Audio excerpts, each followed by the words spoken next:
Tom, it's been a while since you came to Singapore and joined the school. How's it been?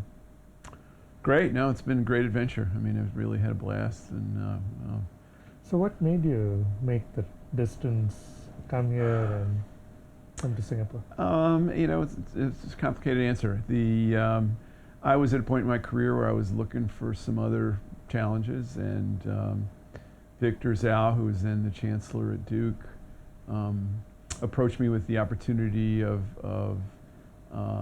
doing a new job where I would in two parts. One would be to lead a new cardiovascular research center based at Duke, and then coupled with coming over here and becoming the director of the cardiovascular metabolic disorders signature research program, which at that point had about 2.5 faculty. So there was would be an opportunity to recruit and build something here and do it in sort of at the same time that we were building a new structure in a related thematic area on Duke campus. So and even though I was on the original curriculum committee for Duke-NUS with Sally Kornbluth back in 2005. Was aware of the process as it was starting.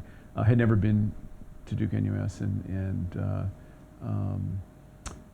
had always been interested in it, and so sort of several different stimuli and encouragements for at least trying it out.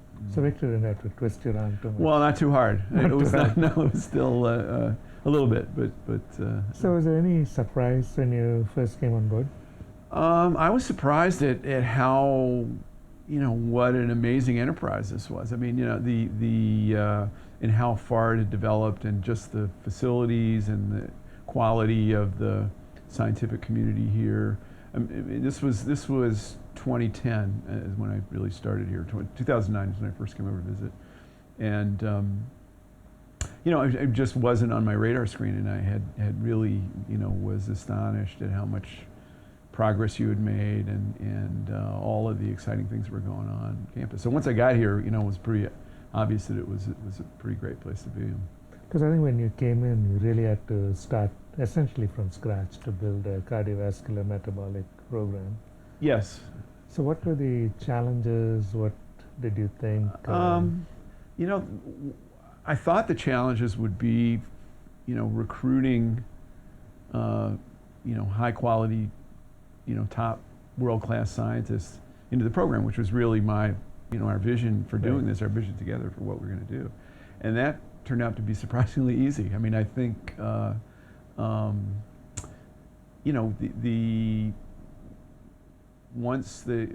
we identified several targets in the area, both on the cardiovascular side and on the metabolic side. And what I found was that, it takes a particular type of person who's got a bit of a spirit of adventure and interested in doing things a little different way.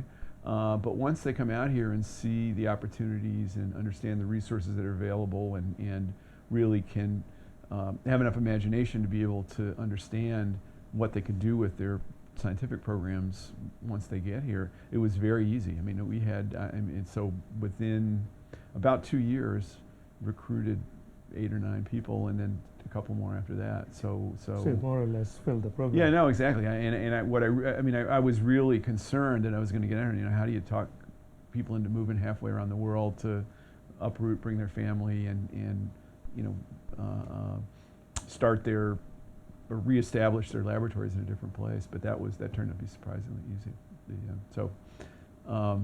And so after you came, the Heart Center building was being built. Was being built, yeah. So now it's open. Yeah. So that's interesting. So that's how I know I've been here for a while, because I remember, because obviously from the beginning we had a couple of obvious clinical constituencies. One was the Heart Center, and the other was diabetes, clinical diabetes and endocrinology. And so every time I would come out, and when I started, it was about 25% time here. So I was here 2 weeks at a time, probably 6 times a year, a little more than that. And so every time I come over, I'd meet with Terrence Schwa, who's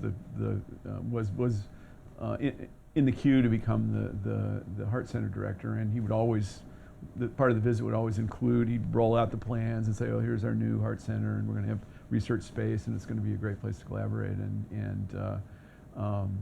Yeah, now it's here, and you know, another, I in that process became aware of another Singaporean phenomena. That is that once they start building a building, it goes up incredibly fast, and that Heart Center is just really, really beautiful facility. And but yeah, so now it's here, and that's also allowed us to expand the capabilities of the program because they have research space there, and we've been able to put some of our Duke-NUS investigators into the space there and sort of leverage some of the resources to build a joint program. So just a little bit to help the students understand what got you into medicine, what got you into research, and other things that you can tell the students that's going to help as they choose their career. Sure. Well, I mean, originally, I got into medicine itself kind of randomly. I mean, I went to, my dad went to business school, went to Wharton School at Penn, so I ended up at Penn and Wharton School, and I don't have, my mind doesn't work for business, and so I've always been interested in math and science, and so I, you know, after my first year, I said, this is not what I want to do. So I switched over, started taking sciences and math, and really got interested in medicine, and actually I worked in a virology lab when I was a student, just as a part-time job, and the American Board of Internal Medicine, and so I had, you know, exposure. So in Philadelphia. Yeah, in Philadelphia. Okay. It was at Penn in different phases of medicine, and that I really sort of got the bug there. And then when I was in medical school, I went to Ohio State in medical school, and they had a program. At that point, it was a 3-year curriculum, so you could get your MD after 3 years. We just went, you know, for 36 months without a break, and I wasn't really in a hurry. And they had a program where you had an opportunity. You could take a year and work in a research lab. It was actually sort of like the Duke curriculum, but you know, not everyone had to do it. Not everyone had to do it. In fact, very few people did it. Right. And it was great. I mean, I worked I worked in a nephrology lab. I went back to Philadelphia, worked in a nephrology lab at Penn, which is where I sort of became interested in nephrology, and I, you know, really, in the 12 months, really, you know, immersed myself in what was going on in the laboratory, and got a feel for science, and you know, kind of a taste of the wonder of discovery, and you know, had got my name on a paper and that was published in Kidney International, which I think was cited by my mother and maybe somebody else, but that, I mean, you know, really, at that point, I mean, that exposure really kind of got me into thinking about pursuing a career in research. And then I came to Duke for my internship, and back in 1980, and have been there, I mean, affiliated ever since. I mean, the other kind of key event in my scientific development was, I mean, I knew when I was planning after residency and fellowship, went into the lab as a nephrology fellow, and started down that path, and I was and joined the faculty. I was in the faculty for about a year and a half, and my mentor, Paul Coffman, whose wife was now the chair of medicine at Duke, she and I were interns together, but they left to go to NIH on a sabbatical, from which they never returned, and so I was left to run this lab, and we had a program project grant that we had written, and my department chair then, because I was still young and kind of wet behind the ears as an investigator, my department chair, Joe Greenfield, was a cardiologist, and brought me in his office and said, Tom, you know, if you're gonna succeed, although he did it with a South Georgia accent, but he said, if you're gonna succeed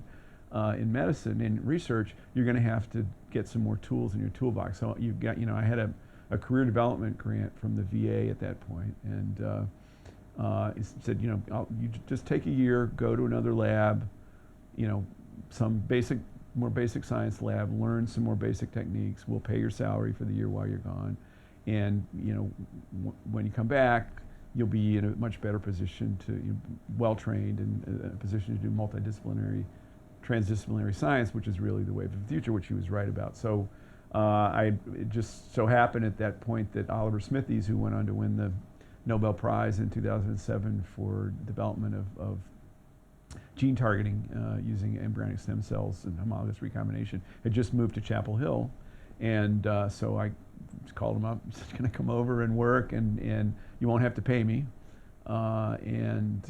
It was a fantastic experience, and really learned what turned out to be really transformative sort of new scientific approaches. And then Oliver and I collaborated and had grants together for 20 years after that. So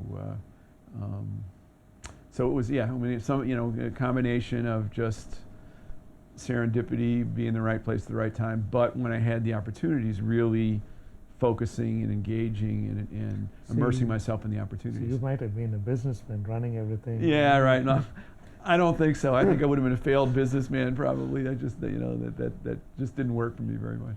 And I didn't like it. I mean, that's the other.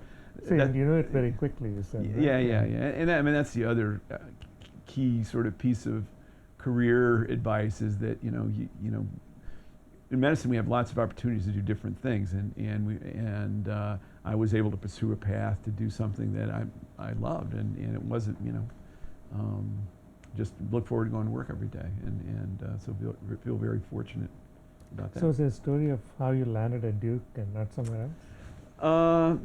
Yeah, yes, as always, there's a story. So there was a guy at Ohio State.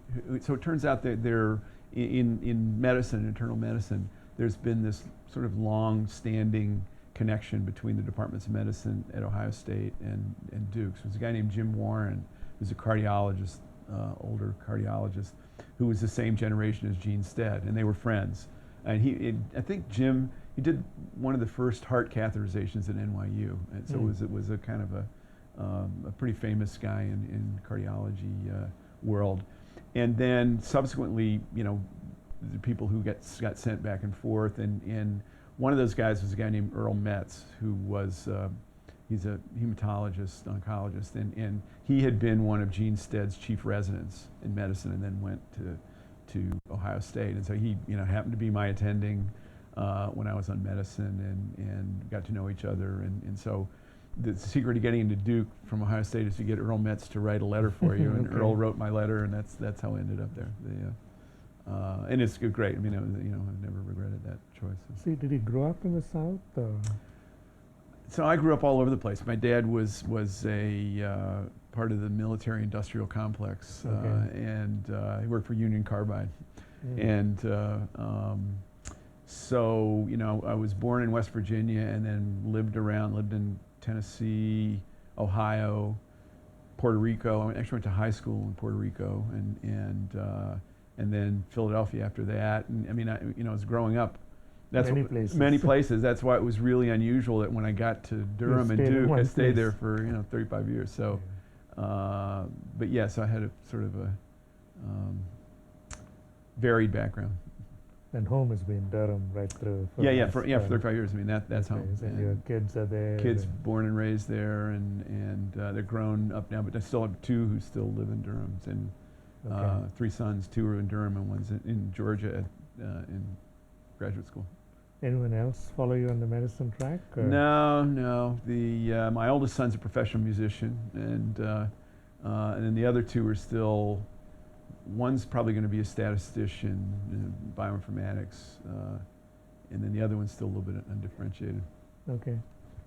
So it's been an interesting time at Duke. You've been there about the same time as I've been. Yeah. No, right, sure.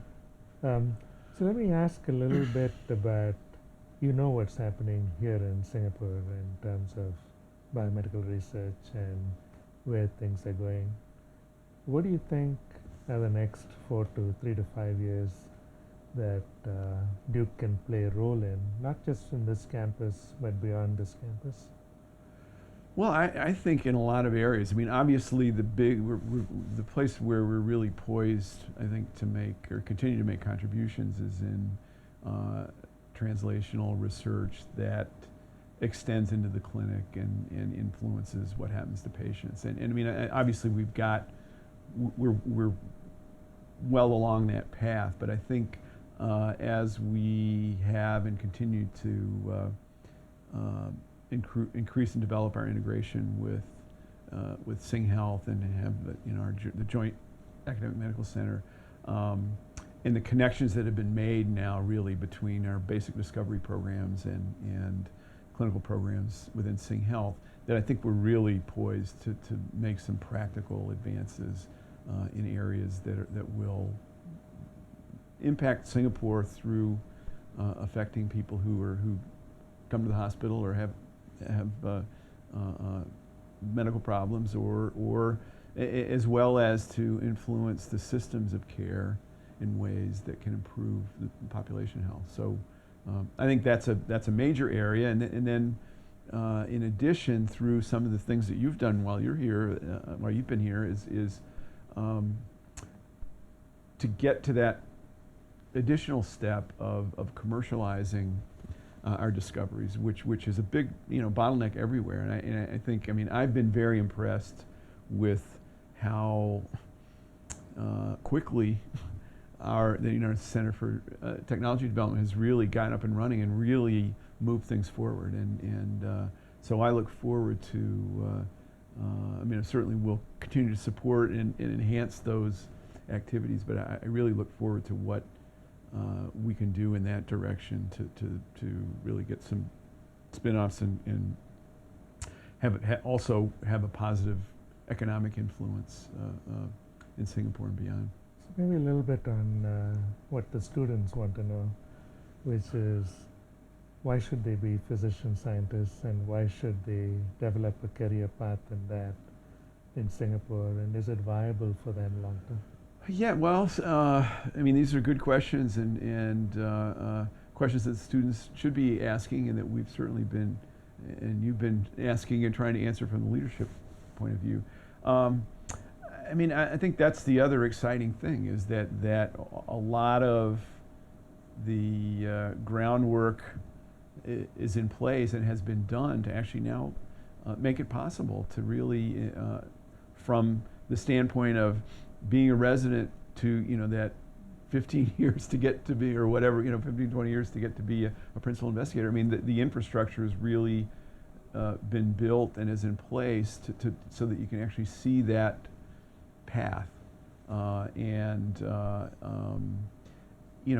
my personal standpoint, as a physician scientist, you really can take advantage of all the great things in medicine. You can, participate in clinical care. You can participate in research, which adds an additional component of excitement to your life in terms of both the fact that the things you think about from year to year are very different. You're also in an environment where you're continually exposed to a lot of really bright young people who are curious and who help push you forward and keep life exciting. So from an aspirational side, it's a great path to choose, and I think we're in a position, and it looks like going forward for the next 5 years, there's going to continue to be support for this sort of infrastructure that's required to build and pursue these sorts of careers. So I think it's the green lights are on, and it's literally the green lights are on. yeah, you can't see them, but they literally are.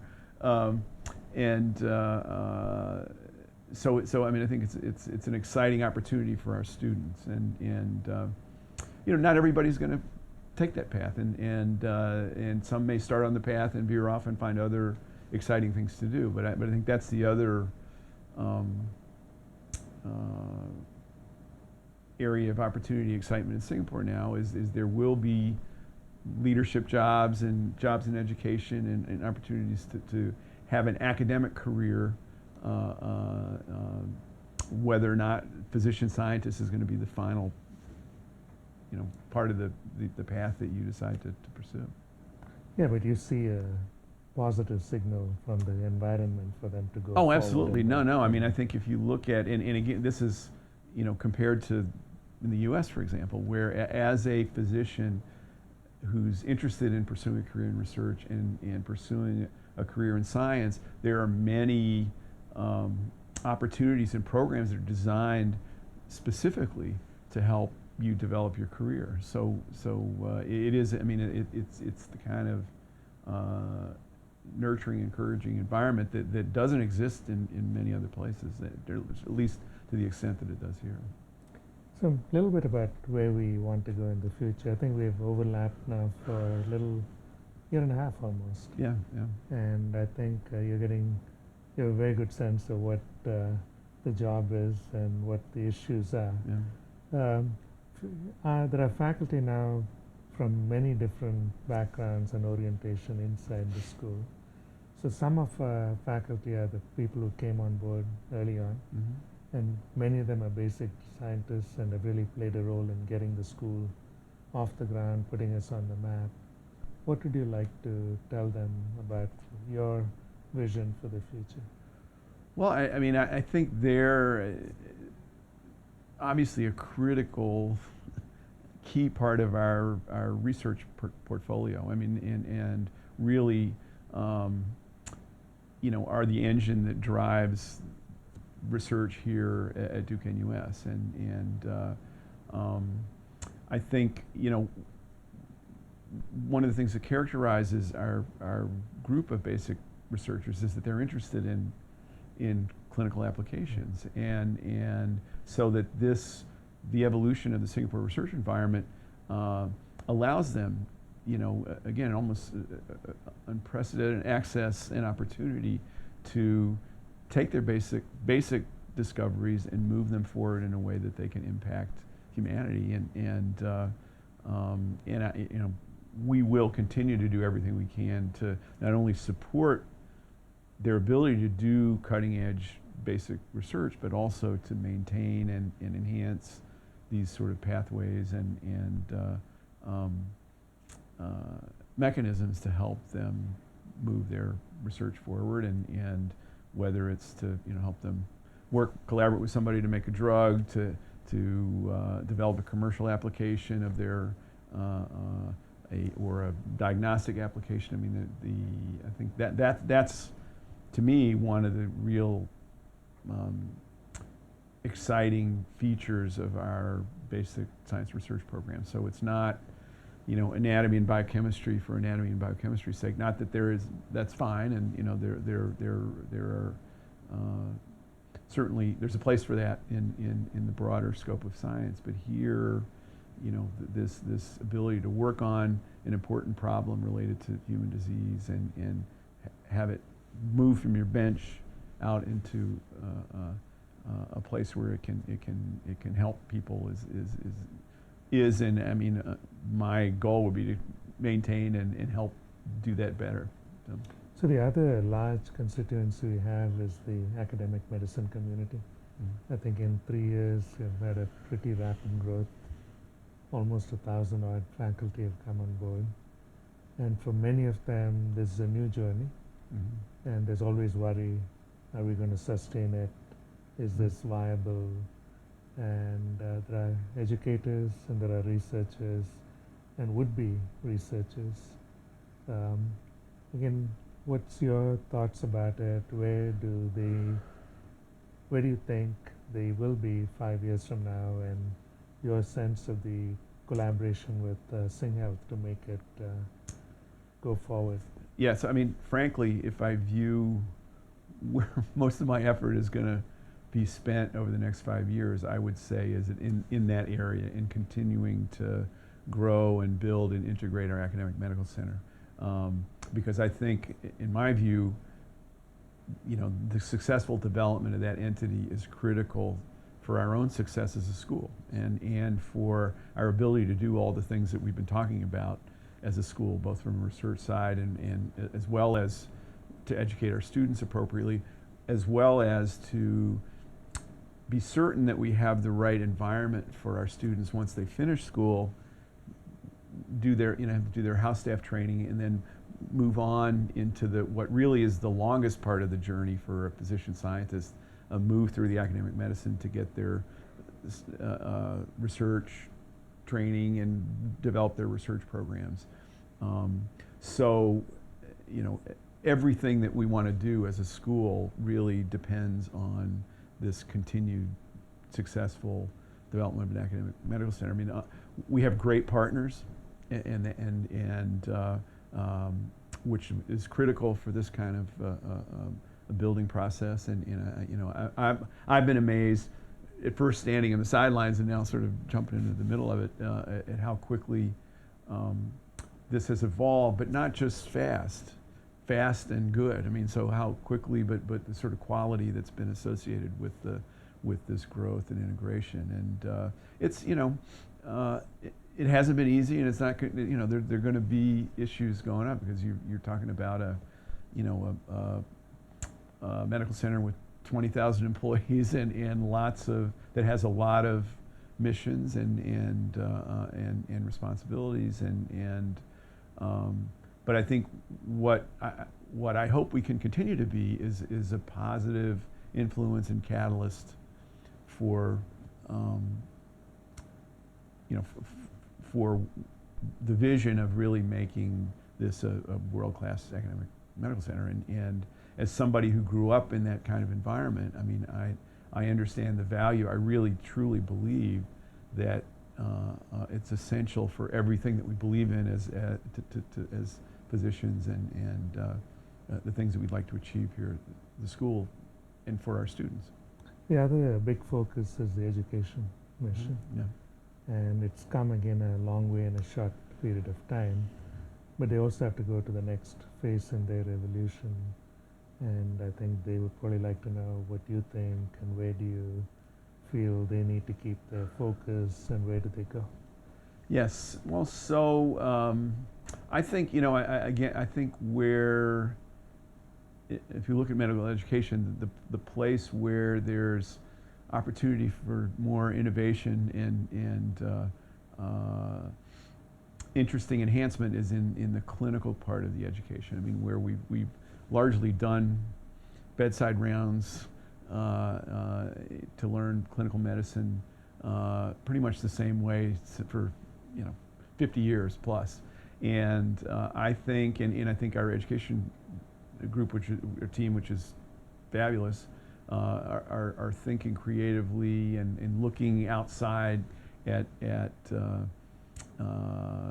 innovations and new developments to improve our ability to do that difficult thing of teaching people really to be physicians. I mean, I think so I look forward to sort of focusing on that. I mean, we'll have some challenges here in Singapore. We have a new school that's opening up that's going to be providing and infusing more students into the education environment, which is not a bad thing necessarily. I mean, it allows our students to interact with different kinds of people trained in different ways, but we have to assure that, because our students have to become clinically competent in 2 years as opposed to 3 for the other schools in the environment. So we have to make sure that we have programs set up to, and we're absolutely determined to do that, but that are set up to allow them to learn appropriately in that time frame and in that environment. But at the same time, it's up to them too to take full advantage of the opportunities that they're given. And I mean, it's such a privilege and to be able to have patients who are there, who are willing to allow you to learn from them, and that's really how you learn to be a doctor, as you know. And so I would urge our students, when they're in the clinical environment, to take every advantage of that privilege and incorporate that into their learning. And we'll do the things that we can to enhance and make sure that experience is a good one. But in the end, it comes down to their ability and their initiative, taking the initiative to really dive deep and really immerse themselves and take advantage of the clinical exposures that they'll get. And I think one of the real critical groups that we sometimes forget, because they do their job so well, and the people who really run the place. I think we have terrific administrative and facility staff, and anything that you've got to know them now. Yeah. No. Well, so you know, it's one of those things when you think about. I mean, it was one thing to come over here and work 25%. You know, take a 25% FTE in directing the cardiovascular metabolic disorders program, and it's another thing to say, okay, I'm going to move. I'm going to move here. I'm going to live here full time. I'm going to work at this place, and this is going to be my focus of my career in the next phase of my career. And I must say that one of the things that was a real sort of positive influence in that direction was the quality of the team of people here at every level. I mean, I think I've worked, you know, across Duke with many different units. I've worked, you know, been involved in international societies and with the NIH and many different entities in the medical, biomedical sphere. And I must say that just the quality of our people, their dedication to the job, their loyalty, their competency is just, I mean, off the charts compared to other places I've worked. So that was a real, you know, when I thought about the job, that was one of the real attractive features, because it comes down to, in the end, you know, who are the people who are the people that you work with, who are the people that make up your institution. I mean, that determines how good you are and what your quality of life is. And I really, you know, have, as I've, you know, in the last year now that I've sort of become more immersed in leadership and met many more people across Duke-NUS, that's just, you know, that's reinforced continuously. So I'm, you know, really proud of the group that we have here, and really I'm pleased to be a part of the team myself. Now that you really started running the school, is there anything particular that you want to tell?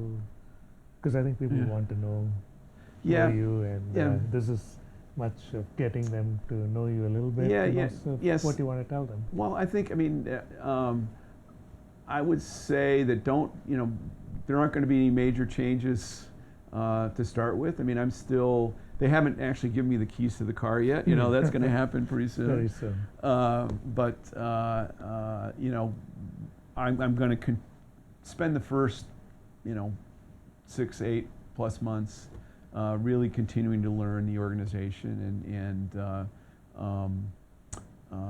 understanding a little bit more of the way things work, and then, you know, I'm guessing there'll be some ways, hopefully, that we can maybe able to reorganize in ways that are more around my own personality. But I think, you know, as I've learned previously, if it ain't broke, don't fix it. And this place is anything, you know, it's a well-oiled machine and works very well. So, you know, my goal is to get to know, figure out how to enhance and help our existing programs do better, and then over time we may add a few things, but I don't, you know, things are going great, so I'm not gonna make any major changes, certainly in the short term. So, Tom, welcome. Thanks for taking the job, and I think it's going to be fun. No, well, me too, and thank you for your help and mentorship through all this time, and make sure you leave me your cell phone number. It's always open.